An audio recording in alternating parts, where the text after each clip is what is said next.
আন্তর্জাতিক শ্রমিক দিবস আজ। শোষণ থেকে মুক্তি আর অধিকার আদায়ের ইতিহাস যেন শুধুই উদযাপনে সীমাবদ্ধ। বেড়েই চলেছে শ্রেণী ও আয় বৈষম্য, দ্রব্যমূল্যের ঊর্ধ্বগতির কষাঘাতে জর্জরিত শ্রমজীবী মানুষ। এমন অবস্থায় বিশ্লেষকরা বলছেন, পরিস্থিতি উত্তরণে নেওয়া হয়নি সময় উপযোগী কোনো সিদ্ধান্তই। মার্কিন যুক্তরাষ্ট্রের শিকাগো শহরের হেমার্কেটের শ্রমিকরা ৮ ঘণ্টা কাজের দাবিতে জীবন দিয়েছিল। সেই থেকে দিনটি শ্রমজীবী মানুষের অধিকার আদায়ের দিবস। শোষণের বিরুদ্ধে আর শ্রমের ন্যায্য পাওনা আদায়ের লড়াইয়ের ইতিহাস জাগিয়ে তোলে মে দিবস।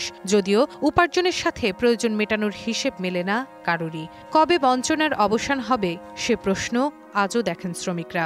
এই রোদে কাজ করে কিস্তি মিস্তি তুলে দিন চালাই, বাড়িতে টাকা পয়সার দরকার, কাজ করি। কাজ করতেছি রোদিন মধ্যে, আমাকে কোনো ছাওয়া নাই, ঘর নাই, বাড়ি নেই, দুঘর নাই, খোলা ময়দানে খাওয়া দাওয়া ঠিক মতন খাইতে বেরি না। পরিসংখ্যান ব্যুরোর তথ্য বলছে, গত কয়েক বছর ধরে দেশে শ্রমিকের মজুরি বাড়লেও গত ২৬ মাস ধরেই তার পরিমাণ মূল্যস্ফীতির হারের নিচে। গত মার্চে নিম্ন ও অদক্ষ শ্রমিকের মজুরি বেড়েছে ৭.৮০%, কিন্তু মূল্যসূচক বেড়েছে ৯.৮১%। তথ্য অনুযায়ী মূল্যসূচক বাড়ার তুলনায় মজুরি বাড়ার হার ২.১% কমে গেছে।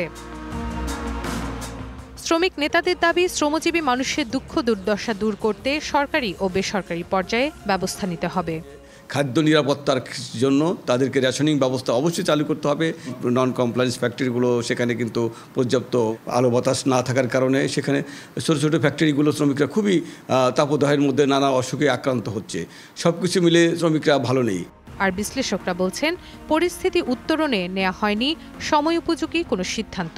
মূল্যস্ফীতিকে যদি আমরা হিসাবের মধ্যে নেই, তাহলে সেই ক্ষেত্রে কিন্তু এই সামাজিক নিরাপত্তা বেষ্টনী কর্মসূচিরও যে মূল্য সেটাও কমে গেছে।